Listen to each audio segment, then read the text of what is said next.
Varicose veins కి సరైన చికిత్స కోసం సంప్రదించండి ఎవిస్ హాస్పిటల్. నమస్తే రమ్మగారు. నమస్తే జయ. రమ్మగారు ఏదైనా స్టోరీ చెప్తారు?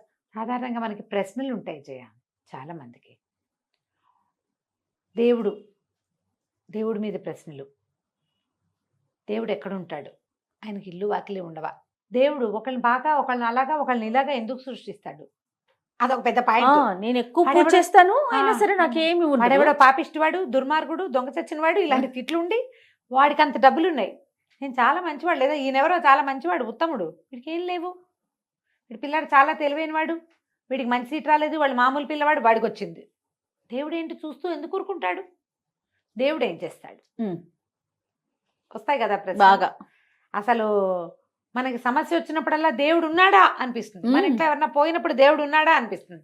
ఏదైనా యాక్సిడెంట్ అయి తప్పించుకున్నప్పుడు దేవుడా నువ్వు ఉన్నావంటాం. నీ వల్ల ఈ మాత్రం అయింది, లేకపోతే పోయేవాళ్ళం అనుకుంటాం. దేవుడు ఉన్నాడా అన్న ప్రశ్నకి సమాధానం మన దగ్గరే ఉంటుంది. ఇలాంటి ఒక విచిత్రమైన 3 ప్రశ్నలు ఉన్న కథ ఒకటి చెప్తాను నేను.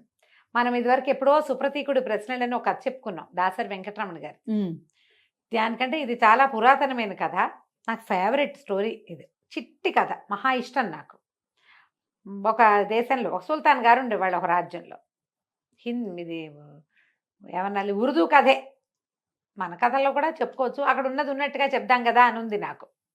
ఈ కథని మార్చేయగలను నేను, కానీ మార్చాలని లేదు. సరే. అయితే ఈ సుల్తాన్ గారికి ఆ ఊళ్ళో ఉన్న ఒక కాజీ అంటే చాలా ఇష్టం. కాజీ గారు అంటే వాళ్ళు ఒక రకమైన పురోహితుడు లాంటి వాళ్ళు అనుకో. అయితే ఈ కాజీ గారికి తోటి ఎప్పుడు మాట్లాడేవాడు. ఈ దేవుడు, దయ్యము, వ్యవహారము వాటి మీద కొంచెం ప్రశ్నలు వచ్చాయి. ఓసారి ఏమన్నాడు, మీకు చాలా పెద్ద పదవి ఇద్దాం అనుకుంటున్నానండి కాజీ గారు అని చెప్పాడు. చెప్పి ఆయన సంతోషించాడు కాజీ గారు. మరి ఎవరికైనా సంతోషం.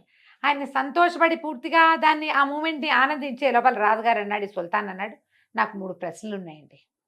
నా 3 ప్రశ్నలకి సమాధానం చెప్పండి. ఈ 3 ప్రశ్నలకి నన్ను సాటిస్ఫై చేసే ఆన్సర్ ఇస్తే మీకు ఆ పెద్ద పదవి, బ్రహ్మాండమైన మందిరం, జోడుగుర్రాల బండి, ఇవన్నీ ఇస్తానని చెప్పాడు.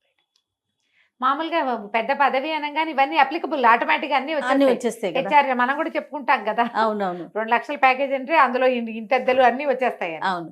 అయితే సరే అడిగాడు, ఏంటి అంటే దేవుడు ఎక్కడుంటాడు, దేవుడు ఎటు చూస్తాడు, దేవుడు ఏం చేయగలడు, ఈ 3 ప్రశ్నలు. నిర్ఘాంతపోయాడు. ఆయన కాజీయే, పెళ్ళిళ్ళు చేయిస్తాడు, ఏవైనా ప్రశ్నలు వస్తే సమాధానాలు చెప్తాడు, కొట్టుకుంటుంటే సమాధాన పరుస్తాడు కూడాను, శుభకార్యాలన్నిటికీ మంచి డేట్లు అవి కూడా పెడతాడు. కాంతపోయాడు. దేవుడు ఎక్కడుంటాడంటే ఏమో ఉన్నాడు, ఎక్కడో సర్వాంతర్యామి, అంతే కదా. ఎక్కడున్నాడు అని అడిగితే వాళ్ళ ఇల్లు పలానా సందులో ఉంది, అమీర్పేట వెనకాల సందులో ఉందని ఎట్లా చెప్తాం? చెప్పలేము. చాలా భయం వేసింది ఆయనకి. 1 వారం రోజులు గడువివ్వండి. రాజుగారు కూడా అన్నాడు, 1 వారం గడువిస్తా. ఈయన నిర్ఘాంతపోవటం, మొహంలో చకచక రంగులు మారటం రాజుగారికి కూడా అర్థమైంది, సుల్తాన్కి కూడా. కాజీ గారు మీరు take your own time, 1 week time తీసుకోండి, వారంలో నా ప్రశ్నలకి సమాధానం చెప్పండి. ఓకే. ఈయన ఇంటికి వెళ్ళిపోయాడు. ఈ వారంలో ఆయన పెళ్ళిళ్ళు పేరెంటాలు ఏం చేయలే, ఇంట్లోకి బయటికి వెళ్ళాడు. పైకి కిందకి తిరుగుతూ ఉండేవాడు. అన్నం తింటూ కూడా అట్లా ముద్ద చేత పెట్టుకుని చూస్తూ ఉండేవాడు, ఆలోచిస్తున్నాడు. ఏం తట్టటలా. వాళ్ళ ఇంట్లో పాజీ అని ఒక కుర్రాడు ఉన్నాడు. వాడు అయ్యగారిని గమనిస్తున్నాడు, ఈ కాజీ గారి పాజీ. ఏమిటి ఈయన ఇలా బాధపడుతున్నాడు ఏమిట్రా అని. ఎక్కడికైనా నడిచెళ్తూ మధ్యలో రోడ్డు మీద ఆగిపోయి ఇట్లా ఆలోచిస్తుండేవాడు, ఏమిటి నా జీవితం అని. వారం గడిచాక 6వ రోజు సాయంత్రం, ఒరే పాజీ మన సామాన్లన్నీ సర్దేరా, మనం ఈ ఊరు వదిలి వెళ్ళిపోదాం అన్నాడు. వాడు తెల్లబోయాడు. అదేంటండి, మీ ముత్తాతల నుంచి ఇక్కడే ఉన్నామన్నారు కదా, మనం ఎందుకు ఊరు వదిలి వెళ్ళిపోవటం, ఇప్పుడు ఏమైంది? మీరు కాజీగా ఉన్నారు, ఏదో పావరా వస్తుంది, 10 రూపాయలు, చక్క చుట్టుపక్కల వాళ్ళందరూ గౌరవిస్తారు. సుల్తాన్ గారి దగ్గర మీది మిక్కిలి మీకు చాలా పరిచయం ఉంది, మనకేం ప్రాబ్లం ఉందని ఊరు వదిలిపోయేవాడు ఎవడలే చక్కపోతాడు. ఏడేవో సమస్యలు ఉన్నవాడు, అప్పులు ఉన్నవాడు, ప్రాబ్లమ్స్ ఉన్నవాడు, జనాలని ఎదుర్కోలేని స్థితి ఉన్నవాడు వెళ్ళిపోతారు. మనకేమున్నాయి ఇక్కడ అనేసరికి ఈయన చాలా దిగులు పడి, ఒరే కాదురా చెప్పిన మాట వినరా అన్నాడు. కుర్రాడు ఒప్పుకోటల్లా, వాడు 25 ఏళ్ళవాడు. ఎంత చెప్పాడో కాజీగారు వెళ్ళిపోవాలి. వీడు మీరు ఎందుకు వెళ్ళిపోదలుచుకున్నారో చెప్పండి, ఏదైనా సమస్య ఉంటే మన సుల్తాన్ దగ్గర కూర్చొని సమాజం సరి చేయించుకుందాము, పదండి వెళ్దాం అనేసరిగా సుల్తానేరా నా సమస్య అన్నాడు. ఆయనకేం వచ్చిందండి, వారం నాడు మీరు వెళ్ళారు కదా, చక్కగా కబుర్లు చెప్పారు, అప్పుడు ఇన్ని పళ్ళు వచ్చినాయి మన ఇంటికి అన్నాడు. కాదురా, సుల్తాన్ గారికి 3 ప్రశ్నలు ఉన్నాయి, ఆ మూడిటికి సమాధానం చెప్తే అదేమిటో పెద్ద పదవి ఇస్తానన్నాడు, బండి అన్నాడు, ఇల్లు అన్నాడు, ఆ ప్రశ్నలకు సమాధానం ఎవ్వరూ చెప్పలేరురా అన్నాడు కాజీ గారు. పాజీ అన్నాడు, "మీరు చెప్పండి అవేమిటో." అంటే దేవుడు ఎక్కడున్నాడు ఒకటి, దేవుడు ఎటు చూస్తున్నాడు, ఎటు చూస్తాడు ఎప్పుడు, తర్వాత మూడో ప్రశ్న ఏం చెప్పాడు, దేవుడు ఏం చేయగలడు. ఇంతేనా అండి, నిమిషంలో చెప్పచ్చు వీటికి సమాధానాలు. మీరు నన్ను అక్కడికి పంపించండి, రాజు దగ్గరికి. మావాడు చీటీ రాసివ్వండి, మీ ప్రశ్నలు చాలా చిన్నవి, పాజీ దానికి సమాధానం చెప్తాడు, నేను కూడా అక్కర్లేదు అతనే చెప్తాడు అని. కాగితం రాసివ్వండి నేను వెళ్తానన్నాడు. ఈయన భయంగానే ఉంది, వీడు ఏమన్నా అటు ఇటు చేస్తే కంపనిపోతున్నామని, కానీ వాడు కాన్ఫిడెంట్గా ఉన్నాడు. సరే కాగితం రాసి ఇచ్చేసి దుప్పటి కప్పుకుని కూర్చుని ఉన్నాడు, ఆయన శాల్వా కప్పుకుని, ఏం చేయాలో తెలియక. కుర్రాడు పాజీ కాస్త కాగితం పుచ్చుకొని సుల్తాన్ గారి దగ్గరికి వెళ్ళాడు. సభ ప్రాంగణంలో మొదటి నుంచుని కాగితం పంపించాడు. ఆయన చూసి, ఓహో కాజీ గారు ఒక కుర్రాడిని పంపించాడు, కుర్రాడు సమాధానం చెప్తాడని, రాబోయి రా, ఇదే మన కాజీ గారి స్థలం, ఇక్కడ కూర్చుంది కానీ రమ్మని పిలిచారు. పిలిచాక కుర్రాడు అన్నాడు, ఏమిటండి ఇప్పుడు అంటే, నాకు 3 ప్రశ్నలు ఉన్నాయి అన్నాడు. వాటికి నేను సమాధానం చెప్పాలా అని అడిగాడు కుర్రాడు. అవునన్నాడు సుల్తాన్. సరే, నేను సమాధానం చెప్పేవాడిని నేనైతే, నేను చెప్పేవాడిని అయితే నేను గురువు, మీరు వింటారు కదా, మీరు శిష్యులు, కాబట్టి మీ ప్లేస్లో నన్ను కూర్చోబెట్టండి, నా ప్లేస్లో మీరు కూర్చోండి అన్నాడు.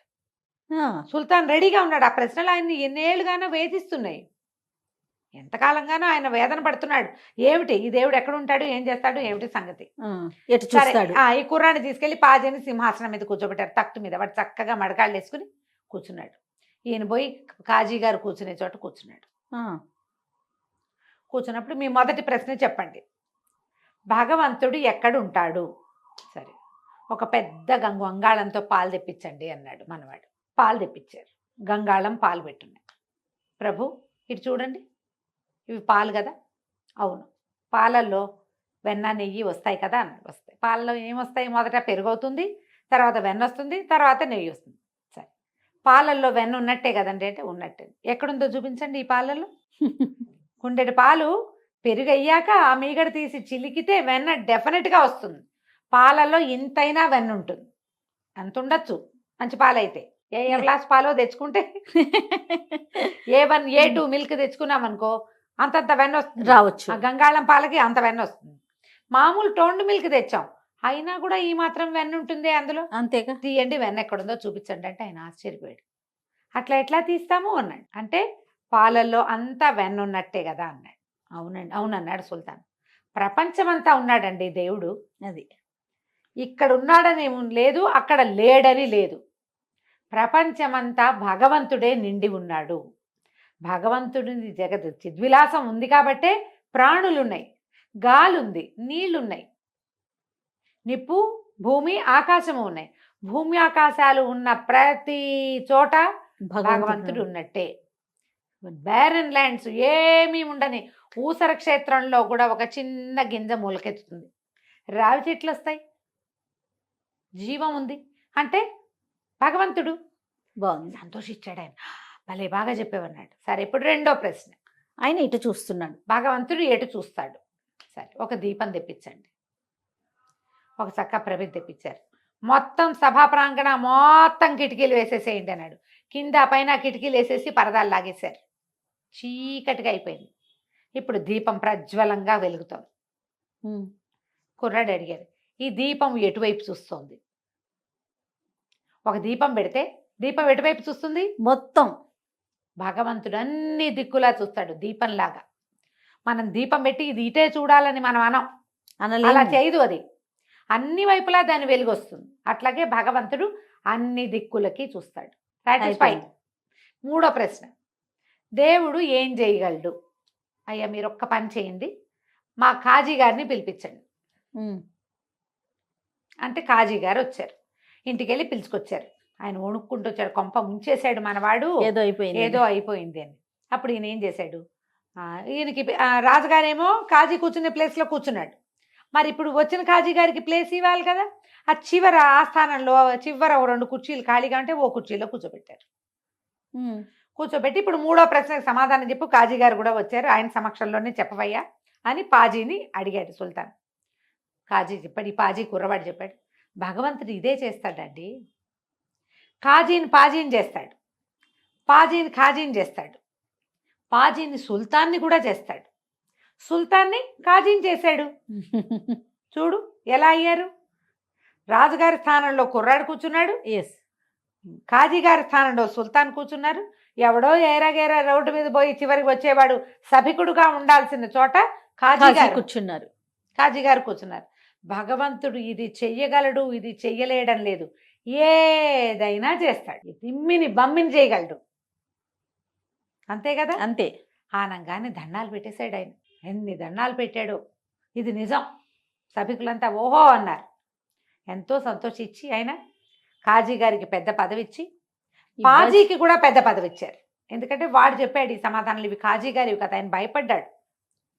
ఇది ఉపనిషత్తులు